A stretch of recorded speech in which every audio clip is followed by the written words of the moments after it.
Hello दोस्तों, एक बार फिर से स्वागत है आप सभी लोगों का आप सभी के अपने चैनल सपोर्टिंग ऑफ फार्मेसी में। दोस्तों, जैसे कि आप लोग जान रहे हैं, हम लोगों ने pharmaceutical biotechnology B pharmacy 6 semester वालों का स्टार्ट कर दिया है और हम लोगों ने यूनिट फर्स्ट भी टोटल कर लिया है कंप्लीट।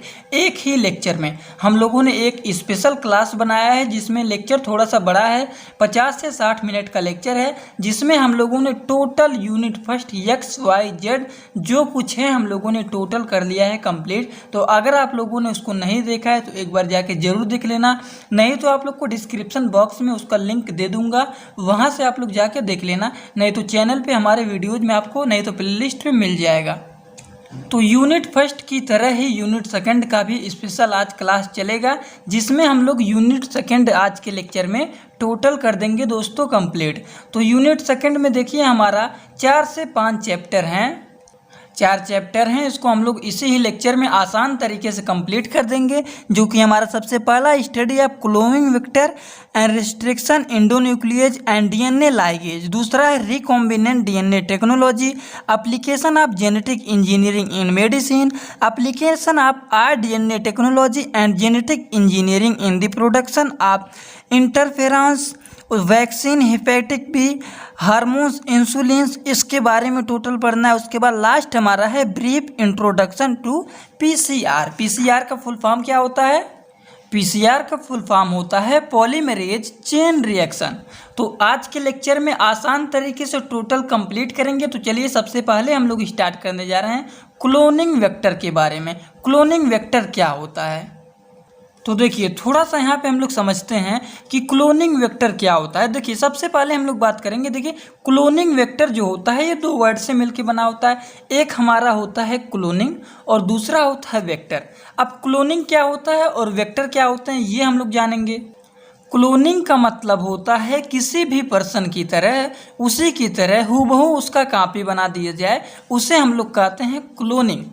क्लोनिंग उसे कहते हैं। जैसे कि आप लोग जाते हैं यहाँ पे, मान लीजिए हम अपना नोट्स आप लोगों को प्रोवाइड कर देते हैं और आप लोग को नोट्स हैंडराइटिंग दे देता हूँ, तो क्या आप लोग में से बहुत सारे स्टूडेंट ऐसे हैं कि कुछ लोग तो लिख लेते हैं, जैसा मैं यहाँ पे बताता हूँ लेक्चर में वो सीधा सीधा लिख लेते हैं, लेकिन बहुत सारे स्टूडेंट तुरंत मांगते हैं PDF और PDF ले जा करके उसका फ़ोटो कॉपी निकलवा लेते हैं और वो मेहनत नहीं करते हैं, डायरेक्टली उसको निकलवा लेते हैं, लिखने वाला काम नहीं करते हैं, जो कि हमें लिखने में कितना टाइम लगता है और वो जा करके तुरंत उसको निकलवा लेते हैं PDF। तो वही जो निकलवा लेते हैं फोटोकॉपी, वही काम होता है क्लोनिंग। उसे हम लोग कहते हैं क्लोनिंग, कि किसी भी पर्सन से हूबहू उसका कॉपी बना दिया जाए, उसे हम लोग कहते हैं क्लोनिंग। क्लोनिंग के बारे में तो पता ही चल गया।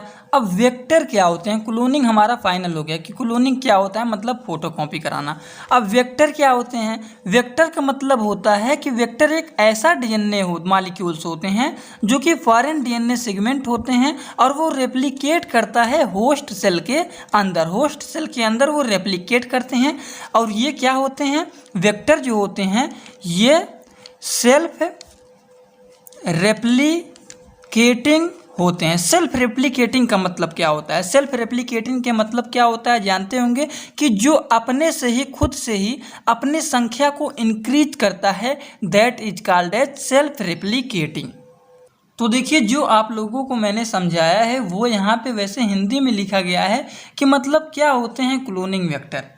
क्लोनिंग का मतलब होता है किसी भी पर्सन का हूबहू उसका कॉपी बना दिया जाए, उसे हम लोग क्लोनिंग कहते हैं। और वेक्टर क्या होता है? डीएनए।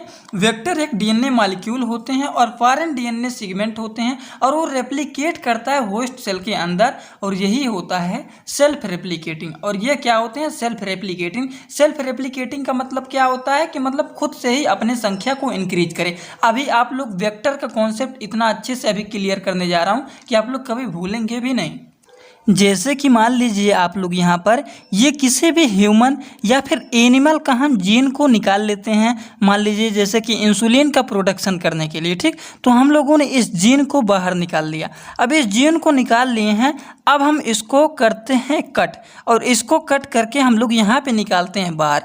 अब इसको हम कट करते हैं इस सेगमेंट को, तो कट करने के लिए किसके द्वारा कट करते हैं? गाँव में आप लोग देखते होंगे कि आते हैं लोग पेड़ उड़ को काटने के लिए, तो आरी लेके आते हैं काटने के लिए। क्या लेके आते हैं? आर RE को लेके आते हैं काटने के लिए। RE का फुल फॉर्म क्या होता है? रिस्ट्रिक्शन इंडोन्यूक्लियेज। RE को लेके आते हैं काटने के लिए। RE का मतलब होता है रिस्ट्रिक्शन इंडोन्यूक्लियेज। ये आप लोग ट्रिक बना लीजिए। RE, ठीक, रिस्ट्रिक्शन इंडोन्यूक्लियेज के द्वारा इन सेगमेंट को काटा जाता है। अब इन सेगमेंट को तो कट कर दिया गया।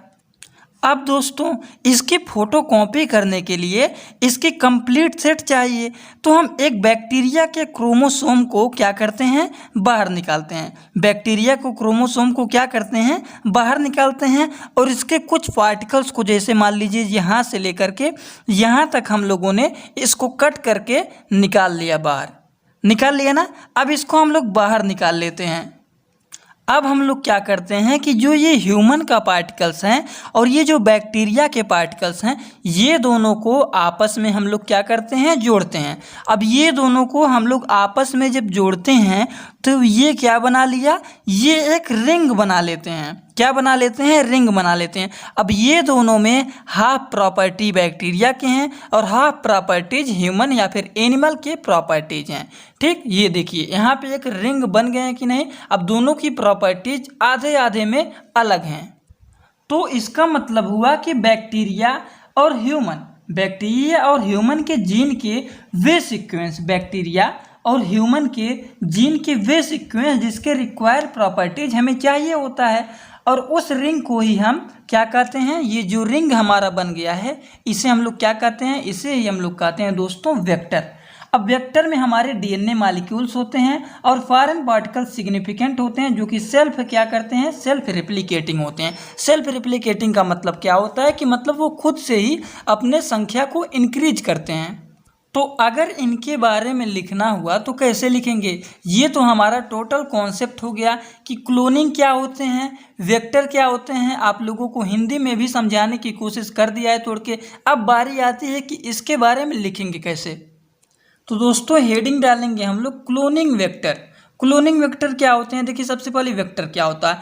Vector are the DNA molecules. Vector क्या होते हैं? DNA मॉलिक्यूल्स होते हैं that carry of the foreign DNA segment, जो कि कैरी करते हैं फॉरेन DNA सेगमेंट को और रेप्लिकेट करते हैं इनसाइड दी सेल। क्या करते हैं? सेल के अंदर ये क्या करते हैं? रिप्लेट करते हैं, रेप्लिकेट करते हैं। एंड क्लोनिंग वेक्टर को हम लोग व्हीकल्स DNA भी कहते हैं, क्योंकि ये एक्ट करते हैं as the carrier of the genes. And all vector use किए जाते हैं propagation of DNA insert in the suitable host are called as the cloning vector. अब क्लोनिंग वेक्टर के बारे में पूछ लेता है तो शायद आप लोग कभी भूलेंगे भी नहीं, और इसके बारे में आसान तरीके से इसका डेफिनेशन तो बहुत ही इजी तरीके से लिख देंगे। ठीक, अब क्लोनिंग वेक्टर के बारे में और भी 2-3 पॉइंट दिए गए हैं, इसको अगर आप लोग लिखना चाहते हैं तो ज़रूर लिख सकते हैं। ठीक, वेक्टर के कैरेक्टरिस्टिक्स भी दिए गए हैं, जो कि ये स्मॉल साइज के होते हैं, सिंगल रिस्ट्रिक्शन इंडोन्यूक्लियस साइट होते हैं, 1 वर्जिन ऑफ रेप्लिकेशन होता है, 1 से 2 जीन मार्कर्स होते हैं। ठीक, तो ये आप लोग जरूर लिख लेना। अब हम लोग हेडिंग डालते हैं टाइप्स ऑफ क्लोनिंग वेक्टर। कितने टाइप के होते हैं? तो ये बेसिकली हमारे 6 टाइप के होते हैं। सबसे पहला होता है प्लाज्मिड वेक्टर, दूसरा होता है बैक्टीरियोफेज वेक्टर, तीसरा होता है कोस्मिड वेक्टर, चौथा हमारा होता है स्केलेटल वेक्टर, और पांचवा हमारा होता है ईस्ट वेक्टर, और छठवां हमारा होता है एक्सप्रेशन वेक्टर। अब इनका भी ट्रिक बनाया हूँ, अगर एक बार ट्रिक आप लोग सुन लेंगे तो आप लोग इसको भी आसान तरीके से याद कर लेंगे। कौन सा ट्रिक है? ट्रिक ये है कि पापा बुलाए हैं कार से इधर आके एक्सप्रेस करो। देखिए मैं यहाँ पे आप लोगों के लिए नीचे लिख दिया हूँ, पापा बुलाए हैं कार से इधर एक्सप्रेस करो। मतलब कोई चीज़ वो लड़का एक्सप्रेस कर रहा है तो उसे पापा बुलाते हैं और कहते हैं कार से तुम इधर आके एक्सप्रेस करो, अपने बातों को बताओ। तो पापा का मतलब क्या हुआ? पापा का मतलब पी का मतलब हो गया प्लाज्मिड वेक्टर, बुलाए हैं का मतलब बैक्टीरियोफेज वेक्टर, कार मतलब क्या हो गया? कोस्मिड वेक्टर, से मतलब यस होता है, यस मतलब स्केलेटल वेक्टर, इधर का मतलब होता है वाई मतलब ईस्ट वेक्टर, एक्सप्रेस का मतलब क्या होता है? Expression vector. तो ये एक ट्रिक है, अगर ट्रिक लिखना चाहते हैं आप लोग तो ज़रूर लिख लीजिएगा। अब हेडिंग आप लोग डालिए प्लाज्मिड वेक्टर। प्लाज्मिड वेक्टर क्या होते हैं? तो देखिए प्लाज्मिड वेक्टर प्लाज्मिड क्या होते हैं, इनको समझाने के लिए थोड़ा सा आप लोगों को यहाँ पे बना दिया हूँ। जैसे कि आप लोगों ने बहुत पहले ही बैक्टीरिया के बारे में पढ़ा है और इनके बारे में जाना है। जैसे कि आप लोग जानते हैं कि ये हमारा न्यूक्लियस होता है, न्यूक्लियस के अंदर हमारा डीएनए या फिर आरएनए होता है। ये बैक्टीरिया का स्ट्रक्चर वैसे ही सिंपली बना दिया हूँ, आप लोग जानते होंगे, बैक्टीरिया के बारे में पढ़े हैं, उसके बारे में टोटल स्ट्रक्चर बनाया भी है आप लोगों ने पिछले सेमेस्टर में। ठीक, उसके बाद हमारे यहाँ पे देखिए न्यूक्लियस होते हैं और इनके अंदर डीएनए या फिर आरएनए होते हैं। और ठीक यहाँ पर हमारे जो होते हैं माइटोकॉन्ड्रियल या फिर एक्स्ट्रा माइटोकॉन्ड्रियल डीएनए होते हैं, जिसे हम लोग क्या कहते हैं प्लाज्मिड। इसी को ही हम लोग क्या कहते हैं प्लाज्मिड। ये प्लाज्मिड हमारे बैक्टीरिया में ही प्रेजेंट होते हैं, जो कि आप लोग को समझाने के लिए यहाँ पे हिंदी में भी लिख दिया हूँ कि यहाँ पर जो माइटोकॉन्ड्रिया था और एक्स्ट्रा माइटोकॉन्ड्रियल डीएनए है, उसी को ही हम लोग कहते हैं दोस्तों प्लाज्मिड। अब इनके बारे में कैसे लिखना है, कैसे एक्सप्रेस करना है, तो चलिए देखते हैं। तो देखिए हेडिंग डालेंगे प्लाज्मिड वेक्टर क्या होते हैं। Plasmid are the extra chromosomal, ये क्या होते हैं एक्स्ट्रा क्रोमोसोमल होते हैं, सेल्फ रेप्लिकेटल होते हैं, double standard and circular DNA molecules में ये प्रेजेंट होते हैं, किसमें बैक्टीरियल सेल में। एंड ये क्या होते हैं naturally occurring bacterial plasmid size range is the, इनकी साइज रेंज जो होते हैं लगभग में 5000 से लेकर के इतने हजार बीपी तक होते हैं। बीपी का मतलब क्या होता है बेस पेयर।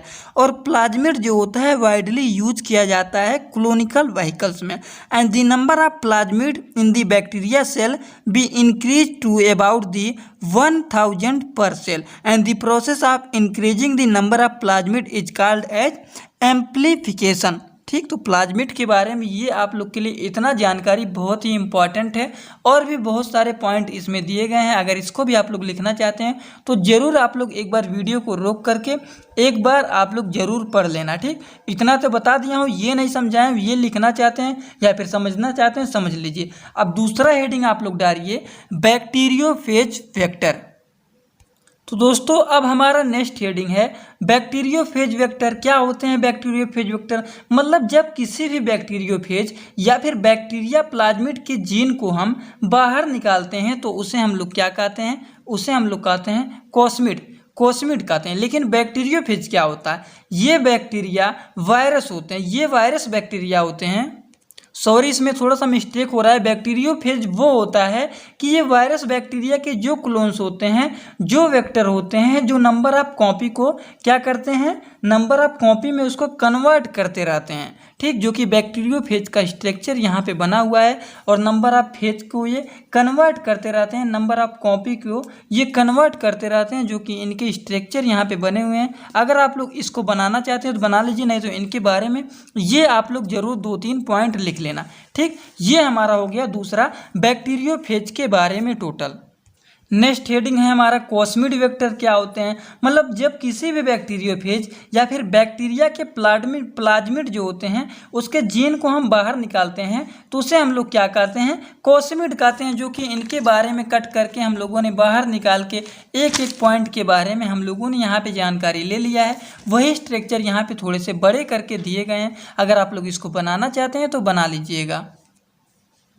हमारा तीसरा वेक्टर, चौथा वेक्टर है स्कल्टल वेक्टर। तो ये क्या होते हैं स्पेसिफिक रिकॉम्बिनेंट प्लाज्मिड। अच्छा, रिकॉम्बिनेंट डीएनए क्या होता है ये आप लोग को पता है कि नहीं, जो कि हम लोग अभी तुरंत आगे पढ़ेंगे, लेकिन थोड़ा सा यहाँ पर बेसिक जान लीजिए रिकॉम्बिनेंट डीएनए क्या होता है। मान लीजिए ये हमारा डीएनए है और ये भी हमारा कोई डीएनए है। ठीक, अब ये दोनों को आपस में मिला करके मान लीजिए ये ए बी है और ये है सी और डी। अब इनमें से हमारा ए आ जाएगा और डी। अब ये दोनों के कॉम्बिनेशन जब हमारे यहाँ पर मिल जाएंगे तो ये हम बोलते हैं इसको रिकॉम्बिनेंट डीएनए। ठीक, ये डीएनए आपस में मिलके एक कॉम्बिनेशन बनाते हैं जिसे हम लोग कहते हैं रिकॉम्बिनेंट डीएनए। इसके बारे में अभी आप लोग तुरंत पढ़ेंगे। तो ये specific recombinant plasmid incorporate multiple replication of origin and element that allow them to be use more than species E coli or yeast. इनके बारे में स्ट्रक्चर बना हुआ है, आप लोग इसको बनाना चाहते हैं तो एक बार जरूर बना लीजिएगा। पांचवा हमारा है ईस्ट वेक्टर। ईस्ट वेक्टर क्या होते हैं? ये हमारे होते हैं यूनिसेलुलर यूकैरियोटिक माइक्रो ऑर्गेनिज्म।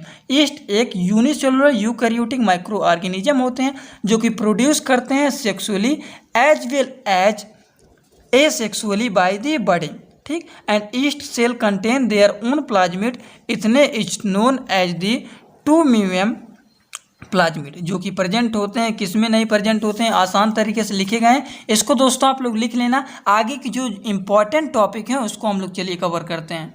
लेकिन हाँ, वीडियो को रोक करके अगर लिखना चाहते हैं दोस्तों तो लिख सकते हैं, नहीं लिखना चाहते हैं तो एक बार जरूर आप लोग इसको पढ़ लीजिए।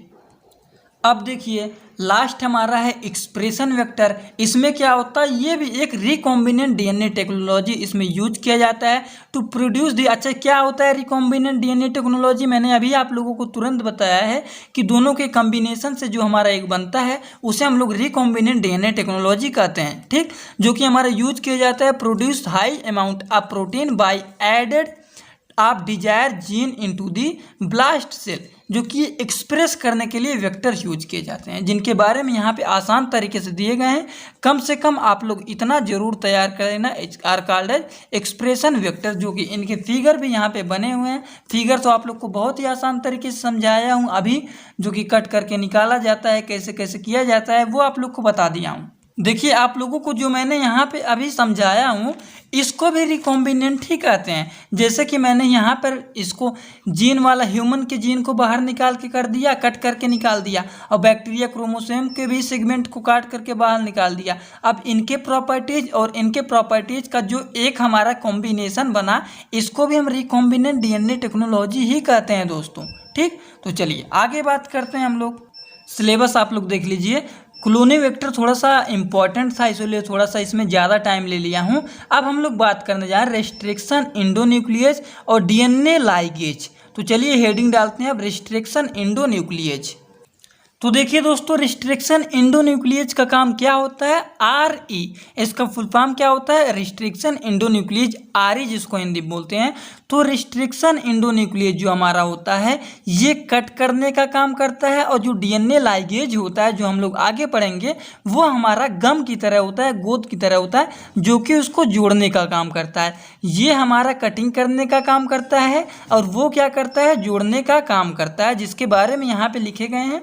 और एक पॉइंट इजी तरीके से यहाँ पे लिख दिया हूँ कि restriction endonuclease is the group of enzyme. ये एंजाइम के ग्रुप होते हैं जो कि हेल्प करते हैं डीएनए सीक्वेंस को क्या करने के लिए? कट करने के लिए, and help in the recombinants of DNA technology. और रिकॉम्बिनेंट डीएनए टेक्नोलॉजी में ये क्या करते हैं? हेल्प करते हैं। So it is also called as biochemical knife, biochemical scissor, and it was first discover, इसको सबसे पहले डिस्कवर किए थे ई कोलाई ने। तो ये हमारा है रिस्ट्रिक्शन एंडोन्यूक्लियस के बारे में। इसको शॉर्ट वर्ड में RE बोलते हैं। RE का काम काटना होता है और डीएनए लाइगेज का काम होता है जोड़ना। बस ट्रिक से पढ़ेंगे तो ही याद होगा। तो अगला हेडिंग डालते हैं डीएनए लाइगेज।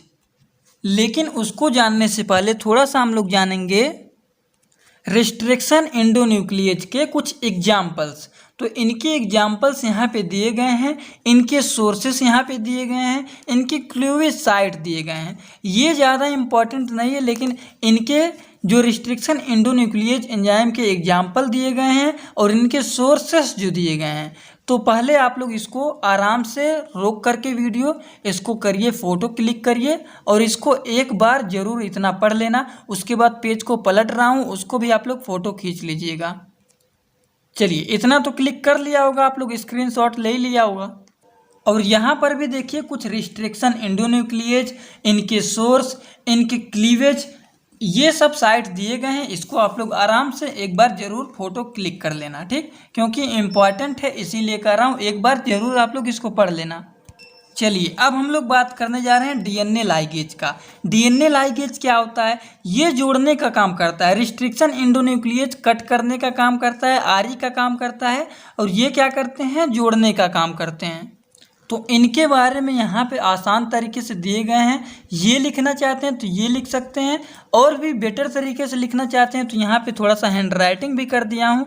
राइटिंग तो वैसे ही बहुत ख़राब है, बहुत जल्दी जल्दी लिखा हूँ, लेकिन आप लोग को समझने के लिए बोल दे रहा हूँ। क्या होता है, डीएनए लाइगेज एक एंजाइम होता है और ग्रुप ऑफ द एंजाइम, एक एंजाइम का ग्रुप होता है जो कि हेल्प करता है to join the DNA sequence. DNA sequence को जोड़ने के लिए ये हेल्प करते हैं। They join the DNA sequence covalently with the help of phosphodiester bond and they are basically drive from the virus but is also found, और इसको पाए थे कौन, E coli bacteria. And for the functioning of DNA ligase and it required ATP, NAD plus and cofactor. ठीक, इनके बारे में आप लोग जरूर एक बार लिख लेना क्योंकि इम्पॉर्टेंट है। ये तो हो गया दोस्तों डीएनए लाइगेज के बारे में, लेकिन डीएनए लाइगेज का इसका थोड़ा सा क्या होता है, रोल होता है, इनके फंक्शन होते हैं, कैसे कैसे ये रोल करते हैं। डीएनए लाइगेज का रोल जानना बहुत ही ज़रूरी है। तो आप लोग हेडिंग डालेंगे रोल ऑफ डीएनए लाइगेज। तो क्या होता है, जैसे मान लीजिए यहाँ पे क्रोमोसोम्स हैं और यहाँ पर प्लाज्मिड वेक्टर है। इनको भी कट करके यहाँ पे छोटा करके यहाँ पे निकाल दिया एक पार्ट, ठीक, और इसको भी कट करके यहाँ पे रख दिया। अब इनके एक पार्ट को हम लोग क्या करते हैं, इनमें अटैच कर देते हैं। अब जब ये दोनों आपस में मिलके एक कॉम्बिनेशन बनाएंगे उसे हम लोग रिकॉम्बिनेंट वेक्टर कहते हैं। ठीक, उसके बाद होस्ट सेल में आएंगे और उसके बाद अपनी तरह से बहुत सारी कॉपीज को या क्या करने लगेंगे, ये प्रोड्यूस करने लगेंगे बहुत सारी कॉपी को। तो ये हमारे होते हैं DNA cloning and role of DNA ligase. DNA ligase का रोल इंपॉर्टेंट है। एग्जामिनेशन में अगर आप लोग ये बना देते हैं तो पूरे के पूरे नंबर अच्छी तरीके से मिल जाएंगे। तो दोस्तों ये चैप्टर आप लोग का बहुत ज़्यादा इंपॉर्टेंट था, तो थोड़ा सा इसमें ज़्यादा टाइम लग गया। अब हम लोग दूसरा स्टार्ट करने जा रहे हैं, रिकॉम्बिनेंट डीएनए टेक्नोलॉजी। अब रिकॉम्बिनेंट डीएनए टेक्नोलॉजी क्या होता है, इसको मैंने आप लोग को यहीं पर इसका कॉन्सेप्ट क्लियर कर दिया हूँ। तो चलिए अब देखते हैं। रिकॉम्बिनेंट डीएनए टेक्नोलॉजी का आप लोग इंट्रोडक्शन अगर लिखना चाहते हैं तो ये आप लोग थ्योरी लिख लीजिएगा, क्योंकि हम थ्योरी नहीं आप लोग को स्ट्रक्चरल समझाएंगे। तो आप लोग इसको लिखना चाहते हो तो एक बार जरूर लिख लेना, ठीक। लेकिन समझाने का काम आप लोग का यहाँ पे होगा। जैसे कि मान लीजिए बैक्टीरियल प्लाज्मिड है और ये फॉरेन डीएनए है, ठीक, फॉरेन डीएनए मॉलिक्यूल्स हैं। अब इनको हम लोग यहाँ पर क्या करते हैं, कट करते हैं। अब कट करने का काम कौन करेगा, रेस्ट्रिक्शन इंडोन्यूक्लियेज करेगा ना ये कट करने का काम। और यहाँ पर भी मान लीजिए ये हमारा कट हो गया, ठीक। अब ये दोनों को क्या करेंगे, आपस में जब करेंगे जोड़ेंगे। अब जोड़ने का काम कौन करता है, जोड़ने का काम हमारे डीएनए लाइगेज करते हैं। अब ये डीएनए लाइगेज के द्वारा ये आपस में जुड़ गए। अब ये दोनों आपस में जुड़ेंगे, दोनों को कॉम्बिनेशन आपस में होगा, तो इसे हम लोग कहते हैं रिकॉम्बिनेंट डीएनए। समझ में आ गया होगा। अब इसमें किसी को कोई भी डाउट नहीं होगा, जो कि यहाँ पे आप लोग एक बार जरूर लिख लीजिएगा, preparation of recombinant DNA genetic engineering. अब जेनेटिक इंजीनियरिंग के बारे में लिखना चाहते हैं तो 2-3 पॉइंट लिख सकते हैं आप लोग, ठीक। तो जेनेटिक इंजीनियरिंग का प्रिंसिपल के बारे में आप लोग ये जरूर लिख लेना, ठीक। ये प्रिंसिपल हो गया। रिकॉम्बिनेंट डीएनए क्या होते हैं, उनके इंट्रोडक्शन क्या होते हैं, ये टोटल यहाँ पे लिखे गए हैं, इसको आप लोग जरूर लिख लेना। और ये जो आप लोगों को समझाने की कोशिश किया हूँ ये तो आप लोग शायद भूलेंगे भी नहीं, क्योंकि बहुत ही आसान तरीके से समझाया हूँ कि ये एक हो गया बैक्टीरियल प्लाज्मिड, ये हो गया फॉरेन डीएनए, जो कि हम लोग इसको भी कट करते हैं, बाहर निकालते हैं पार्टिकल्स को, और इनके भी पार्टिकल्स को कट करके बाहर निकालते हैं। और दोनों को क्या करते हैं, डीएनए लाइक कट करने का काम हमारा रिस्ट्रिक्शन इंडोन्यूक्लियेज आरई करता है, और जोड़ने का काम हमारा डीएनए लाइगेज करता है। डीएनए लाइगेज के द्वारा हम दोनों के कॉम्बिनेशन को आपस में जोड़ेंगे, दोनों के प्रॉपर्टीज को, तो ये हमारा रिकॉम्बिनेंट डीएनए होता है, जो कि यहाँ पे इसके दिए गए हैं, ये आप लोग लिख लेना। अब हमारा अगला है application of genetic engineering in medicine. तो जेनेटिक में क्या होता है, जेनेटिक इंजीनियरिंग इन मेडिसिन का एप्लीकेशन क्या होता है। सबसे पहला एप्लीकेशन होता है production of pharmaceutical product. Pharmaceutical production कैसे होता है, उसका प्रोडक्शन कैसे होता है फार्मास्यूटिकल प्रोडक्ट का, उसके बारे में आप लोगों को लिखना है, जो कि यहाँ पे आसान तरीके से लिखे गए हैं। उसके बाद रिकॉम्बिनेंट वैक्सीन्स, वैक्सीन्स को आपस में कैसे रिकॉम्बिनेंट किया जाता है, वो भी होता है, ग्रुप्स का कॉम्बिनेशन होता है, फिर इसको किया जाता है, अटैच किया जाता है, उसी को हम लोग रिकॉम्बिनेंट वैक्सीन्स कहते हैं, जो कि यहाँ पे इसके बारे में लिखे गए हैं। ये दूसरा एप्लीकेशन हो गया। नेक्स्ट एप्लीकेशन यहाँ पे दिए गए हैं diagnosis and curve disease, cure disease, और चौथा हमारा दिए गए हैं एप्लीकेशन जीन थेरेपी। पांचवा हमारा लास्ट है ट्रांसजेनिक प्लांट एंड एनिमल। तो ये एप्लीकेशन का अगर आप लोग एग्जामिनेशन में आया है, अगर आप लोग इनके बारे में बना के नहीं लिख पा रहे हैं तो कम से कम ये जो मेन इनके हेडिंग दिए गए हैं, हेडिंग आप लोग जरूर दोस्तों किसी भी तरीके से तैयार कर लेना, क्योंकि हेडिंग बहुत ज़्यादा इंपॉर्टेंट होते हैं। अब देखिए हम लोगों ने ये टोटल दोनों कंप्लीट कर लिया। अब हेडिंग आप लोग डालिएगा application of rDNA technology and genetic engineering in the production of interferon vaccines, hepatitis and hormones, insulin. तो देखिए हेडिंग डालते हैं एप्लीकेशन ऑफ rDNA टेक्नोलॉजी। अब क्या होता है ये, देखिए the development of recombinant technology create and the enormous potential for the pharmaceutical industries. इसका जो प्रोडक्शन होता है, जो क्रिएशन होता है, ये फार्मास्यूटिकल इंडस्ट्रीज में होता है। Clone gene are utilise commercially in the medical. ये जो होते हैं क्लोन जीन्स होते हैं, ये यूटिलाइज होते हैं कॉमर्शली, किस में होते हैं, मेडिकल्स में होते हैं, एग्रीकल्चर्स में होते हैं और फार्मास्यूटिकल्स में होते हैं। किसके लिए, for the production of valuable product and genes responsible होते हैं for the expression of the proteins and these proteins and peptides are easily prepare होते हैं by using the recombinant technology. अब रिकॉम्बिनेंट टेक्नोलॉजी क्या होते हैं, कोई भी दो चीज़ हमारा है, दोनों को आपस में जोड़ते हैं, उनका कॉम्बिनेशन कराते हैं, उसे हम लोग कहते हैं recombinants, recombinant technology। and the recombinant technology, the recombinant protein provide a high level of the sensitivity of the specificity as compared to the natural protein, जो कि आइसोलेट होता है फ्रॉम द प्लांट से, एनिमल से और micro organism से। तो ये कुछ हो गया एप्लीकेशन। अब हम लोग जो बात करने जा रहे हैं इंपॉर्टेंट है आप लोगों के एग्जामिनेशन के लिए, वो है इंटरफेरॉन वैक्सीन्स, हिपैटिक बी और हार्मोन्स, इंसुलिन। तो चलिए डालते हैं हेडिंग सबसे पहले इंटरफेरॉन। तो आई होप आप लोगों ने हेडिंग डाल लिया होगा इंटरफेरॉन। इंटरफेरॉन क्या होता है दोस्तों, इंटरफेरॉन एक एंटीवायरल सब्सटेंस होता है जो कि वायरल अटैक के अगेंस्ट वर्क करता है, जो कि वायरल अटैक के क्या करता है, अगेंस्ट काम करता है। एंटीवायरल सब्सटेंस होता है तो समझे होंगे कि वायरल के अगेंस्ट ये काम करता है। तो क्या लिखेंगे दोस्तों, interferon is an antiviral substance and the first line of the defence against viral attack. और इनके जो साइंटिस्ट हैं वो है एलेक इसैक एंड जीन लिंडरमैन। 1957 ईस्वी में दो ब्रिटिश के साइंटिस्ट थे, क्या थे, ये दोनों ब्रिटिश के साइंटिस्ट थे जो कि डिस्कवर किए थे एक ग्लाइकोप्रोटीन नेचुरली जो प्रोड्यूस होते हैं किसके द्वारा, सेल के द्वारा। इसे हम लोग कहते हैं इंटरफेरॉन। इंटरफेरॉन बहुत ज़्यादा इंपॉर्टेंट है, इसीलिए आप लोग को समझाने की कोशिश कर रहा हूँ कि इंटरफेरॉन क्या होता है। एक एंटीवायरल सब्सटेंस होता है जो कि वायरल अटैक के अगेंस्ट काम करते हैं, जो कि ब्रिटिश के दो साइंटिस्ट ने इसको डिस्कवर किया था, एलेक इसैक और जीन लिंडरमैन ने। कब किया था, 1957 ईस्वी में किया था। एक ग्लाइकोप्रोटीन जो कि नेचुरली प्रोड्यूस होता है सेल के द्वारा, इसे हम लोग क्या कहते हैं, इंटरफेरॉन। तो कम से कम आप लोग इसको जरूर लिख लेना। और ये कितने टाइप के होते हैं, इंटरफेरॉन हमारा जो होता है ये कितने टाइप के होते हैं, तो ये बेसिकली 3 टाइप के होते हैं। एक होता है हमारा अल्फा इंटरफेरॉन, दूसरा हमारा होता है बीटा इंटरफेरॉन और तीसरा क्या होता है, गामा इंटरफेरॉन। इसमें किसी को कोई डाउट, 3 टाइप के इंटरफेरॉन होते हैं। इंटरफेरॉन क्या होते हैं, एंटीवायरल सब्सटेंस होते हैं जो कि वायरल अटैक के अगेंस्ट होते हैं। इनमें 2 साइंटिस्ट हैं जो कि ब्रिटिश के साइंटिस्ट थे, कौन कौन थे, एलेक इसैक और जीन लिंडरमैन थे, जो कि डिस्कवर किए थे एक ग्लाइकोप्रोटीन नेचुरली जो कि प्रोड्यूस होते हैं सेल के द्वारा, इसे हम लोग कहते हैं इंटरफेरॉन। इंटरफेरॉन हमारा बेसिकली 3 टाइप का होता है, एक होता है अल्फा इंटरफेरॉन, दूसरा होता है बीटा इंटरफेरॉन और तीसरा होता है गामा इंटरफेरॉन। आई होप इसमें किसी को कोई डाउट नहीं होगा। एग्जामिनेशन में अगर पूछ लेगा तो इंटरफेरॉन के बारे में आप लोग पूरा लिखेंगे, उसके बाद कितने टाइप के होते हैं ये भी आप लोग जरूर लिखना।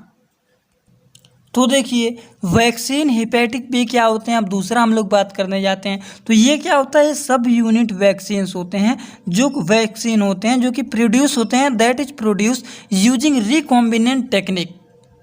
क्या होते हैं ये एक सब यूनिट वैक्सीन होते हैं जो कि प्रोड्यूस होते हैं रिकॉम्बिनेंट टेक्निक के द्वारा। मतलब दो का एक में कॉम्बिनेशन कराएंगे और जो बनेगा वही हमारा होता है रिकॉम्बिनेंट वैक्सीन।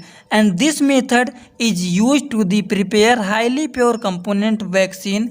एग्जाम्पल जैसे हमारा हो गया हेपेटिक बी, सरफेस एंटीजन जिसको शॉर्ट वर्ड में HBG-AG बोलते हैं। Hepatic B surface antigen gene from the hepatic B virus isolate होता है sequenced and the clone by the using cell yeast. ठीक, तो इनके बारे में एक बार जरूर लिख लेना। अब इनके प्रिपरेशन आप लोग को जाना जरूरी है क्योंकि ये भी रिकॉम्बिनेंट टेक्निक ही होते हैं। अब देखिए दोनों का आपस में हो रहा है कॉम्बिनेशन, इनको भी कट करके निकालेंगे, इनको भी कट करके, दोनों का करेंगे कॉम्बिनेशन।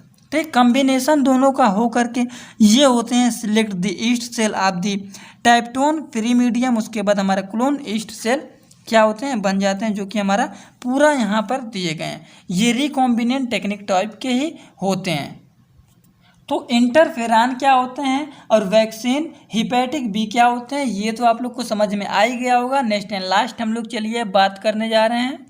देखिए अब नेक्स्ट एंड लास्ट हम लोग डालने जा रहे हैं हेडिंग, क्या डालने जा रहे हैं, हार्मोन्स इंसुलिन। हार्मोन्स इंसुलिन क्या होते हैं, hormones insulin is one of the smallest protein. क्या होते हैं, ह्यूमन इंसुलिन जो होते हैं स्मॉलेस्ट प्रोटीन होते हैं जो कि सीक्रेट होते हैं किसके द्वारा, islets of the Langerhans of the pancreas के द्वारा, जो कि कैटाबोलाइज होते हैं ग्लूकोज इन दी ब्लड में और it is use in the patient. और ये जो होते हैं यूज करते हैं पेशेंट लोग suffering from the diabetes mellitus. Diabetes mellitus के जो पेशेंट होते हैं इसका क्या करते हैं, यूज करते हैं हु इज नॉट कैपेबल, जो कि कैपेबल नहीं होते हैं मेटाबोलाइज शुगर, जो कि मेटाबोलाइज शुगर के लिए कैपेबल नहीं होते हैं। Insulin was first derive using recombinant technology. Insulin जो होता है फर्स्ट डिराइव हुआ था रिकॉम्बिनेंट टेक्नोलॉजी के द्वारा फ्राम इस्कैरिया कोलाई, ई कोलाई के द्वारा।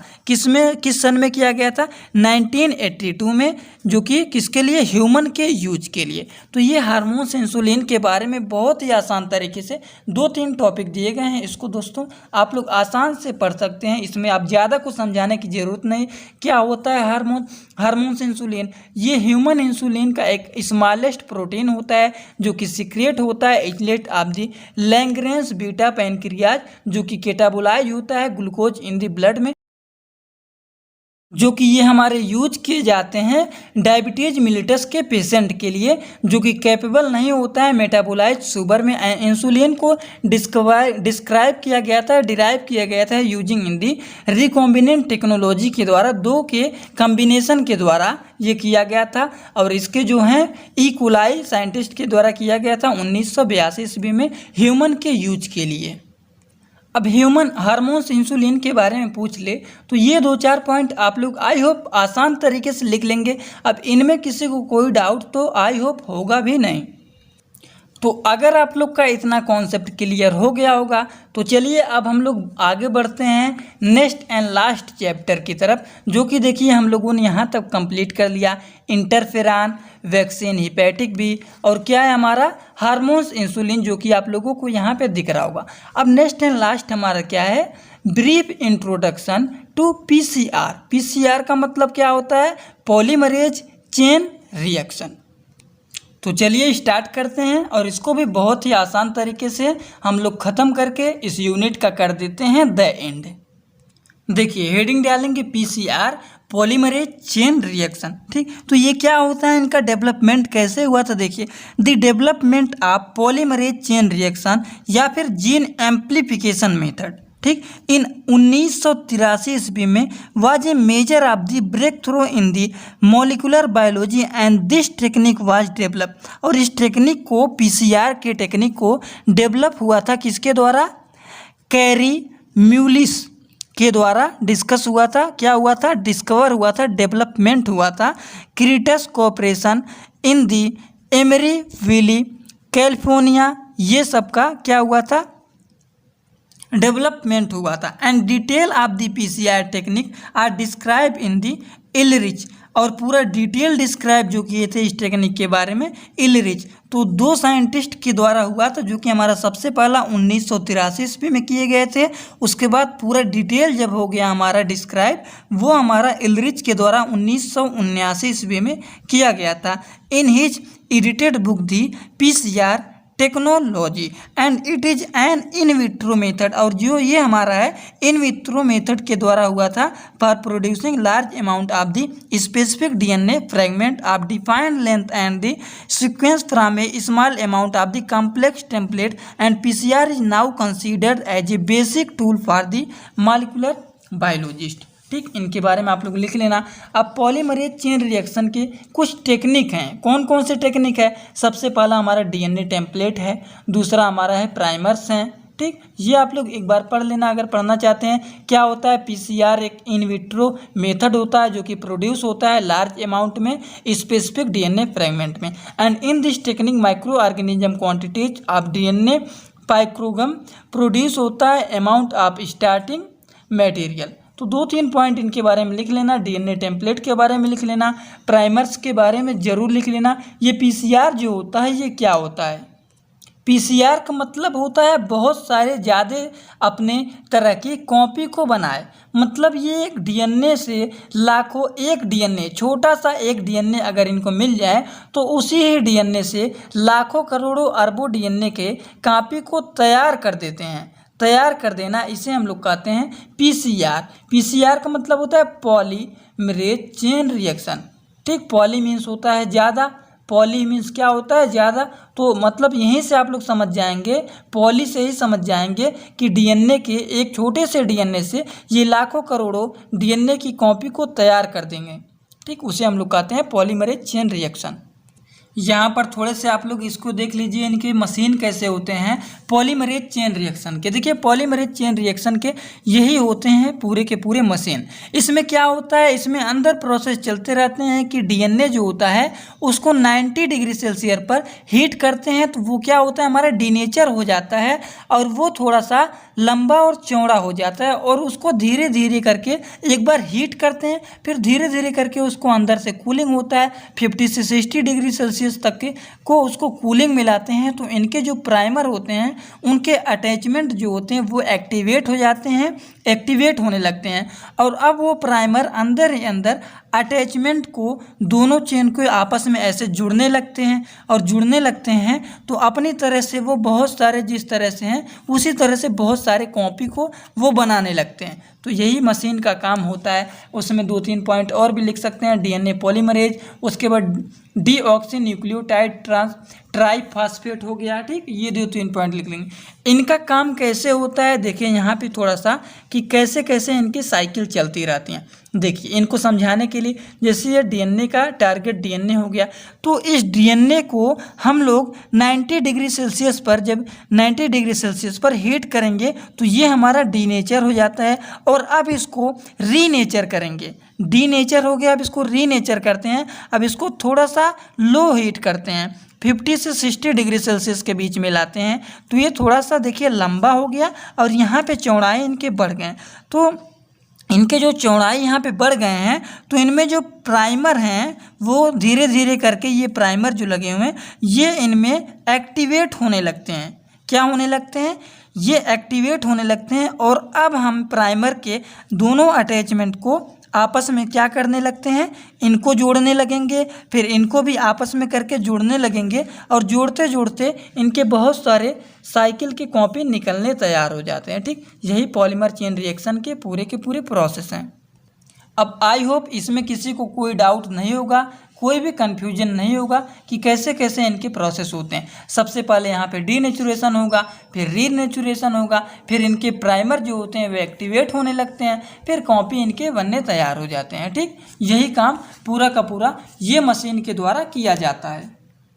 अब हेडिंग डालेंगे दोस्तों, कितने टाइप के हमारे पीसीआर होते हैं पॉलीमरेज चेन रिएक्शन जो होते हैं कितने टाइप के होते हैं? ये बेसिकली 5 टाइप के होते हैं। पांचों के नेम जान लीजिए, पांचों के नेम इंपॉर्टेंट है। अगर इसका फोटो क्लिक करना चाहते हैं तो कर सकते हैं, लेकिन कितने टाइप के होते हैं टाइप इसका जान लीजिए। सबसे पहला हमारा होता है इनवर्स पॉलीमरेज चेन रिएक्शन, दूसरा होता है एंकोड पॉलीमरेज चेन रिएक्शन, तीसरा हमारा होता है आरटी। आरटी का मतलब क्या होता है? Reverse transcription PCR polymerase chain reaction. और चौथा हमारा होता है एसिमेट्रिक पॉलीमरेज चेन रिएक्शन। और पांचवा हमारा होता है arbitrary primed polymerase chain reaction, ठीक, एपीपीसीआर। तो ये 5 टाइप के हमारे होते हैं types of polymerase chain reaction. कितने टाइप के होते हैं? 5 टाइप के। नेक्स्ट एंड लास्ट बात करते हैं इनके एप्लीकेशन, कौन कौन से एप्लीकेशन होते हैं। तो सबसे पहला एप्लीकेशन जो होता है वो होता है डायग्नोसिस ऑफ पैथोजन, और दूसरा होता है डायग्नोसिस ऑफ प्लांट पैथोजन, और हमारा तीसरा जो होता है वो होता है इरिटेटेड डिजीज, और चौथा हमारा होता है रिसर्च, और पांचवा हमारा होता है कैंसर रिसर्च, और जो हमारा नेक्स्ट एंड लास्ट एप्लीकेशन होता है वो बायोटेक्नोलॉजी होता है। अब इनके बारे में 2-2 पॉइंट लिखना चाहते हैं तो बस आसान तरीके से लिख लीजिएगा। इनके एग्जाम्पल भी इम्पॉर्टेंट है, एग्जाम्पल जरूर लिखिएगा। तो दोस्तों आज के लेक्चर आप लोग को समझ में आया कि नहीं, ये आप लोग ज़रूर बताइए इस कमेंट बॉक्स में। और इसी तरीके से अगर और भी यूनिट का लेक्चर अगर चाहते हैं तो कमेंट बॉक्स में ज़रूर आप लोग बताइएगा। और किसी को कोई भी किसी भी टॉपिक में अगर डाउट हो तो भी ज़रूर बताइएगा। तो चलिए दोस्तों, वीडियो को एक लाइक ज़रूर कर देना और अपने सभी दोस्तों के पास शेयर भी कर देना, जिससे वो भी एक ही लेक्चर में पूरा का पूरा यूनिट कंप्लीट पा जाएं। छोटे छोटे टॉपिक को अगर करता है 20 लेक्चर इसमें बनते हैं। आप लोग एक लेक्चर आज पढ़ते हैं, एक लेक्चर कल पढ़ते हैं, एक लेक्चर परसों पढ़ते हैं, तो ऐसे ऐसे आप लोग एक यूनिट को 10 से 15 दिन में कंप्लीट करते हैं। मैं जानता हूं आप लोग को पार्ट वाइज देता हूं तो आप लोग देखते हैं कैसे पढ़ते हैं, इसीलिए सोचा एक ही लेक्चर में पूरा का पूरा यूनिट कंप्लीट कर दूँ। अब आप लोग एक बार देखिए, 2 बार देखिए, 3 बार देखिए, लेकिन कई बार देखेंगे उतना ही बार आप लोग का प्रैक्टिस होगा, इसीलिए पूरा का पूरा यूनिट इसी में कंप्लीट कर लिया। तो वीडियो अच्छा लगा हो तो वीडियो को एक लाइक जरूर कर देना और अपने सभी दोस्तों के पास शेयर कर देना। तो चलिए दोस्तों अब हम लोग चलते हैं। Thanks for watching my video. Like comment share and subscribe this channel.